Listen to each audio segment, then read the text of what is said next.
Welcome! Whether you've been with me from the very first episode or you're joining us for the first time, I want to welcome you with open arms. My name is Chastity and I'm your intuitive life coach, energy reader, and Reiki Master. I am very grateful that you're choosing to spend your time with me today. Thank you. Love is one of those timeless topics that people never seem to grow tired of. It is the heartbeat of poetry, the foundation of millions of song lyrics, the driving force behind so very many movie scripts, and often the core theme of our personal stories. But before we get into any theory or explore the energy of love, I want to invite you to pause with me for just a moment. I want to share two scenarios that are meant to really help set the tone for today's episode. Here's the first one. You're standing in line for coffee and you think it's just another ordinary day. You glance up and there they are. Your eyes lock and for a split second, the world quiets. Your pulse quickens and you suddenly forget what you were going to order. It's not just about physical attraction. There's something deeper. Something that seems to pull at your soul. It feels as though your spirit is leaning forward and whispering, I know you. Time doesn't freeze, but it definitely slows down. Here's a different scenario. You're at home, curled up on the couch next to a friend. You're opening up about something that has been weighing heavy on your heart. Maybe it's a big decision that you're struggling to make. And as you speak, your voice begins to shake and you get teary-eyed. Your friend squeezes your hand and says, I'm here. I've got you. And in that moment, you feel utterly and completely safe. These two scenarios could not be more different in setting, but they both hold the same kind of weight. The kind of emotional impact that only love in its many forms can bring. And that is what we're talking about today. In this episode, we are going to talk about love, not just through the lens of psychology, but also through the lens of energy. Please let me be clear. I am not a psychologist, but as a life coach, I explore the space where psychology, energy, and personal growth intersect. Coaching pulls very heavily from psychological principles, and one of the most common coaching topics is personal relationships, especially romantic ones. So during the first half of this episode, I will reference a well-known psychological theory of love. And in the second half, we're going to get into the more spiritual and energetic language of love. This is the vibrational side that may not be observable, but is always deeply felt. Let's begin with one of the more well-known theories, which is Robert Sternberg's triangular theory of love. Sternberg breaks down love into three core components. And these include intimacy, passion, and commitment. As I normally do, I am going to define each of these elements, and in this case from Sternberg's perspective, just to make sure that we're all on the same page. So let's start with intimacy. Intimacy refers to emotional closeness. It's that feeling of safety, of trust, and of vulnerability. It's when you really allow someone to see you, the real, raw, unfiltered version of yourself. The second element is passion. Passion is all about chemistry and physical attraction. It's that fire and undeniable magnetism that you may feel towards someone. And then we have commitment.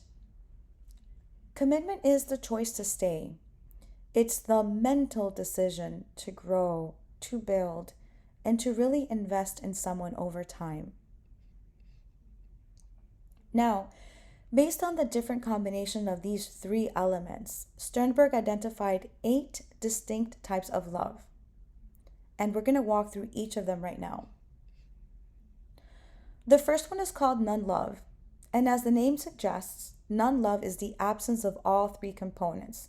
So there's no intimacy, there's no passion, and no commitment. Think of a stranger that you pass by on the street, or maybe even the barista that you commonly thank, but you never really get to know.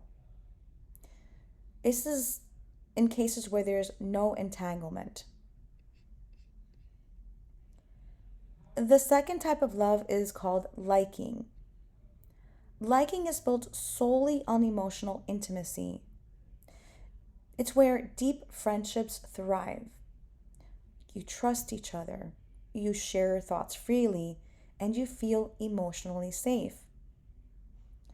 But in these types of relationships, there's no passion and no intention of holding a future together.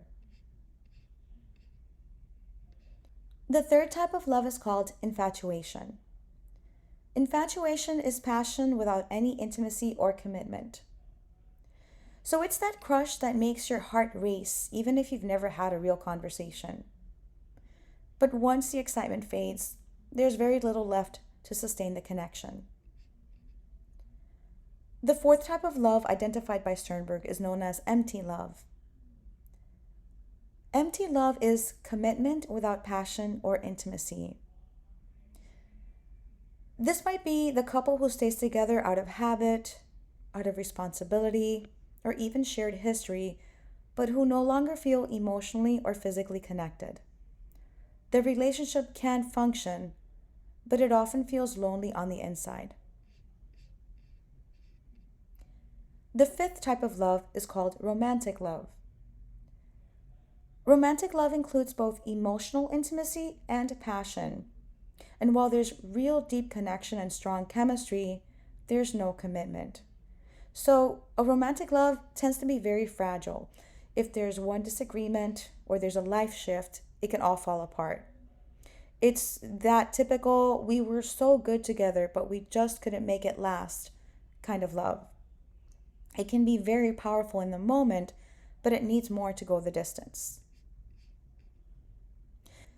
In contrast, we have the sixth type of love called companionate love. Companionate love is made up of intimacy and commitment. It's really often found in long-term partnerships where that initial spark may have dimmed, but the emotional bond still remains really strong. It's built on shared experiences, on mutual respect, and on a decision to stay together. The seventh type of love is called fatuous love. Fatuous love reflects the presence of passion and commitment, but there's no intimacy. So this would be your typical whirlwind romance. Very quick decisions, fast-moving relationships, sometimes even a really quick marriage. But because the emotional connection is missing, it may not be long-term sustainable.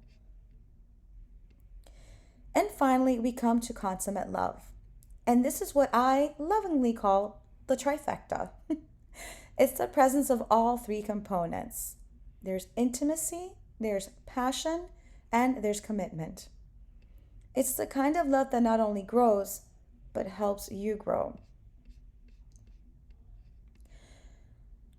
As you think about these different types of love, non-love, liking, infatuation, empty love, romantic, companionate, fatuous, and consummate love, ask yourself, which types of love have you experienced? If you're really honest with yourself and you take a moment to reflect, something important starts to click. When you look at the different types of love and think about what each one feels like, you begin to see what you've been taught to give, or maybe even what's been holding you back. Let me give you very specific examples of what I mean by that. Let's take emotional intimacy. Emotional intimacy requires emotional intelligence. But if being that open or vulnerable doesn't come naturally to you, it just means it might still be something that you're learning. You might not have grown up in spaces where emotional awareness or vulnerability were really encouraged. And when that's the case, it makes sense that you might feel more drawn to relationships that are more physical in nature, because that's where you feel more confident, more safe, and even more at ease. So now let's think about the physical component of love. For a lot of people, expressing physical attraction can feel more natural, sometimes even easier, because it's tied to our primal instincts. Things like sexual desire or being drawn to someone's appearance are part of how we're wired. But physical intimacy isn't always simple. For people who've experienced sexual trauma or boundary violations, that kind of closeness that physical intimacy can bring may stir up a lot of complicated feelings. Even if the attraction is there, it doesn't mean the experience feels safe or comfortable. So in those cases, you might find yourself seeking relationships that feel grounded in trust, where there's emotional safety above all, and then the physical connection comes when you're truly ready. So that brings us to the third element, which is commitment. If you take a step back and you reflect, you may also notice how your relationship with commitment reveals what you've been prepared or maybe even conditioned to offer in a relationship. You see, commitment isn't just about making promises. It's about consistency, accountability, and showing up even when it's uncomfortable or inconvenient. But if you grew up in an environment where there was instability, a lack of accountability, and trust was often broken, then commitment might not come naturally. In those cases, it's not that you don't even crave connection. You probably do. But you might find yourself pulling away from anything that feels too permanent. And it's not because you don't care, but because your nervous system has learned to expect distance. And sometimes it even feels safer to choose relationships where that distance is built in, where closeness is only temporary, rather than risking being hurt by something that might fall apart later. And this can happen when you've never been shown what healthy commitment looks like or feels like. But at the end of the day, each type of love teaches us quite a bit about ourselves. I had uploaded a video on July 25th where I asked 5 heart-minded questions really meant to serve as reflection tools around this topic of love. And there was one community member that shared a response that I felt beautifully reflected the power of love. They wrote, "Love has taught me about my self-worth and what I'm able to be to my partner. A source of love, peace, value, independence, autonomy, closeness, support, protection, safety, affection, imperfection, strength, growth, evolution, and validation." When you can reflect on love in this way, not just as a feeling, but as a teacher and a guide, you begin to understand that the type of love you're able to give and receive is directly tied to how well you've come to know, to nurture, and to accept yourself. But even with all of this insight and everything that psychology has to offer, which is incredibly helpful from my perspective, I still feel like something is missing from this conversation. So now I want to switch gears. As an energy reader and practitioner, I want to speak about love from a different angle, from an energetic one. When you fall in love, especially the deep, soul stirring kind, it goes far beyond someone being funny, kind, good looking, or a great listener. On an energetic level, they reflect back to you a version of yourself that feels both familiar and brand new at the same time. It's as if they're holding up a mirror to a part of you that had been forgotten, or maybe you've never even met before.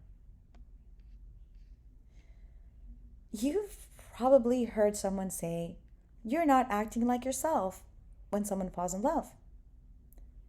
But the truth is, there is a new version of you being awakened, a version that has finally been given permission to shine. That light that turns on the inside of you, that's the spark that people talk about and notice. That's what they mean when they say that you're glowing, because you shine from within without even trying. That is also why if someone who helped you ignite or reignite a part of who you are leaves your life, it can feel like a part of you has left with them. That glow might dim. That spark that once turned into a flame may feel extinguished. But here's the takeaway.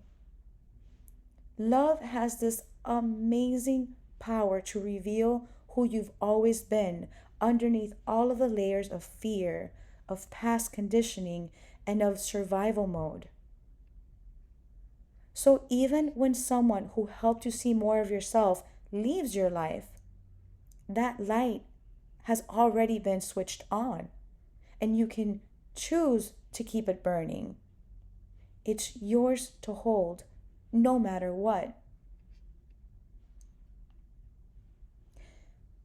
But if you know me, you know I love to flip the script, because a shift in perspective can offer more flow, more ease, and significantly greater clarity. Sometimes when you meet someone, they reflect back to you not just your light, but your shadow too. And I get it. We don't like to admit that. We'd rather say, "That wasn't me, they made me become that way." But, and I say this with all due love and respect, if you connected deeply with someone whose shadow side was stronger than their light, you were vibrating in that same energy at the time. That's the kind of love we often call toxic, when the shadow energy outweighs the light.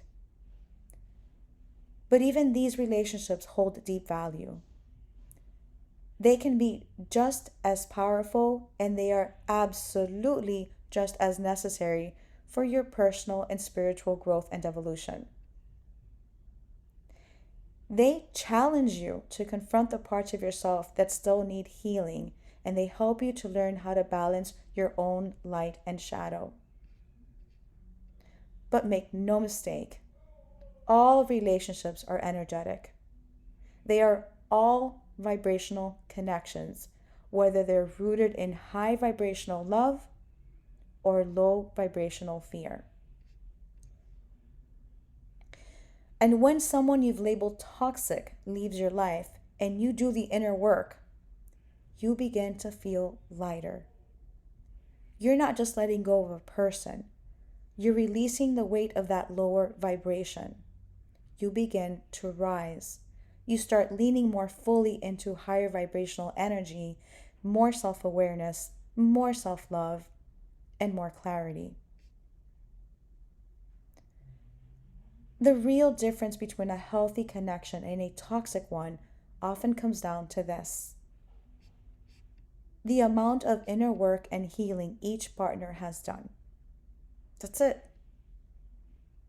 When two people meet in their healing, not their wounding, the connection can elevate rather than drain.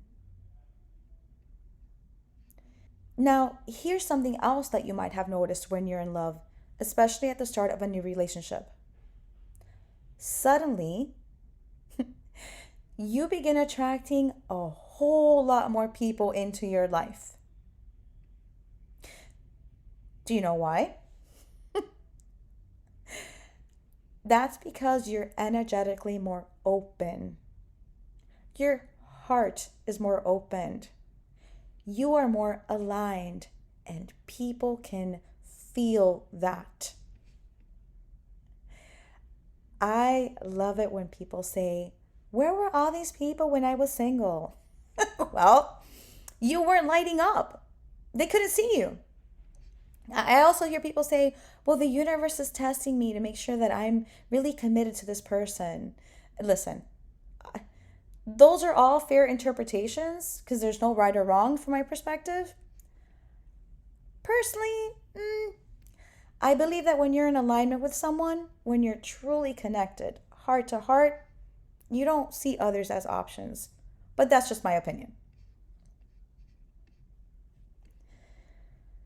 So earlier I mentioned that I had shared a video where I asked a few reflective questions to really help raise your self-awareness around love.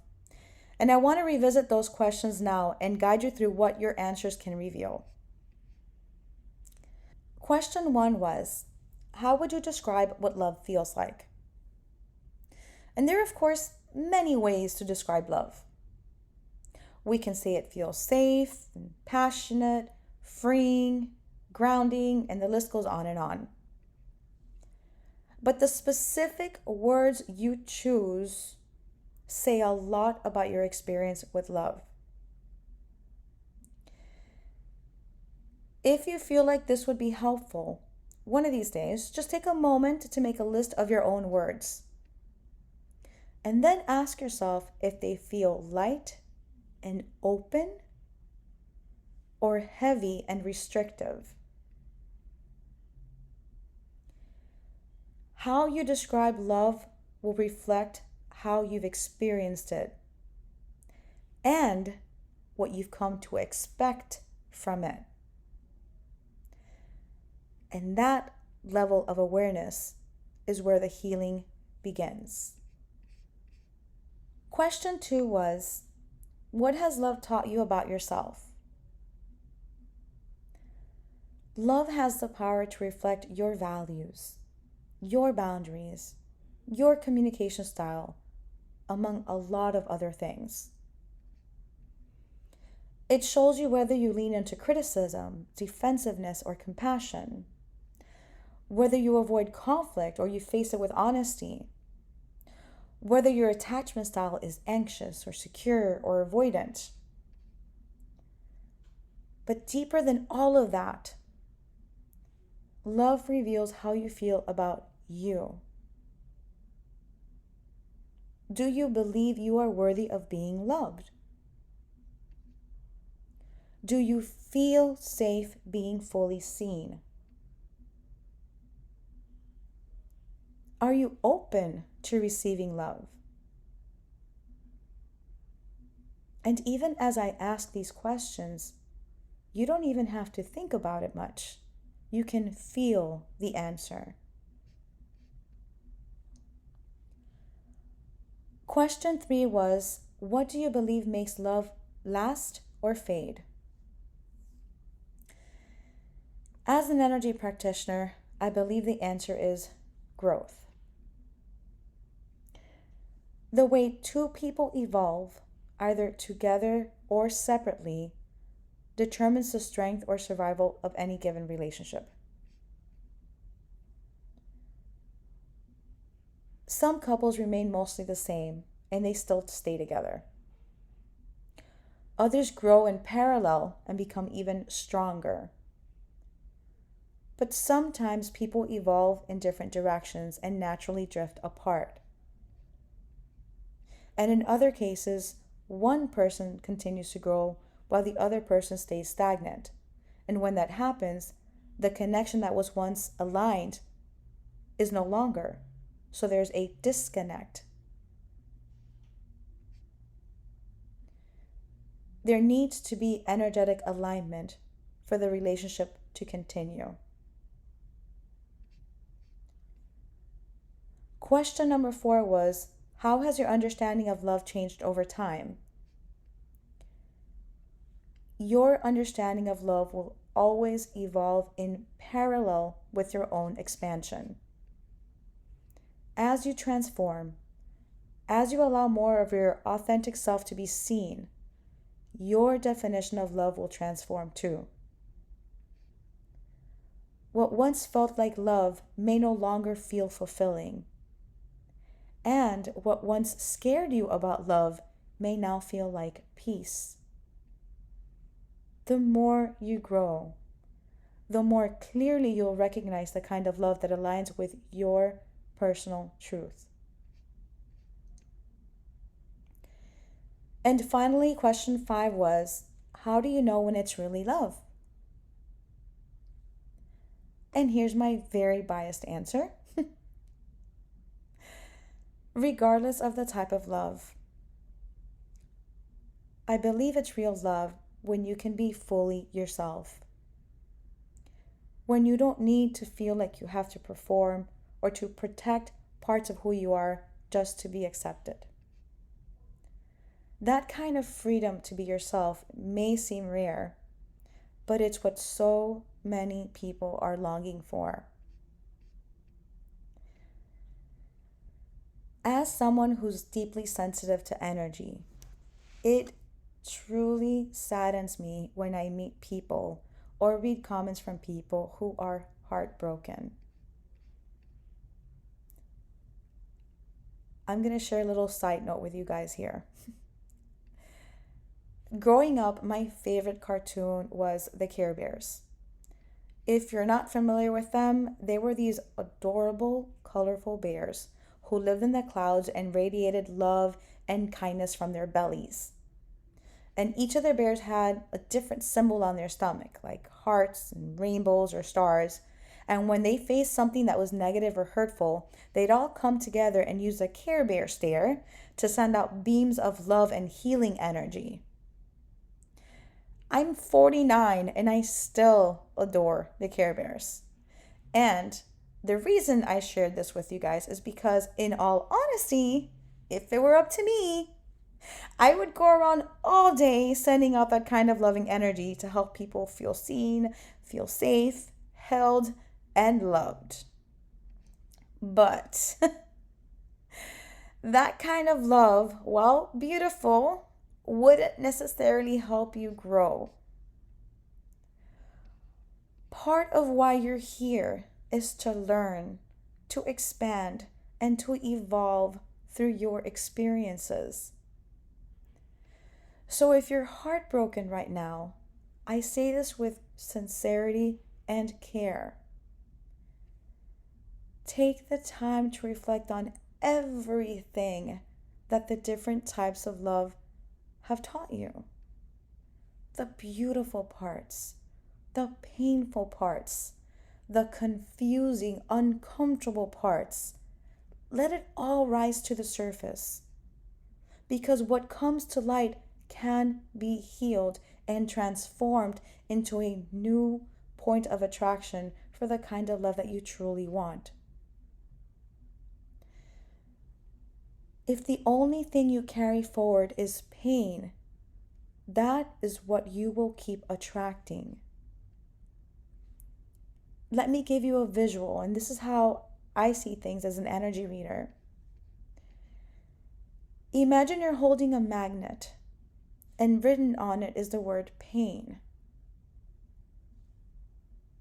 What is it going to attract? more pain. Now imagine replacing that magnet with ones that say honesty, authenticity, a sense of humor, consistency, trust. What do you think you'll attract then? We are energetic beings. We draw people into our lives based on the frequencies that we're sending out, whether we realize it or not. So if you've been hurt, allow yourself to heal. Learn from what happened and give yourself a real opportunity at being loved the way you deserve and want to be loved. Love can be deeply healing, but to receive that kind of love that you want, you have to figure out first who you are, what matters to you, and always remember that you are worthy of a love that honors and treasures you.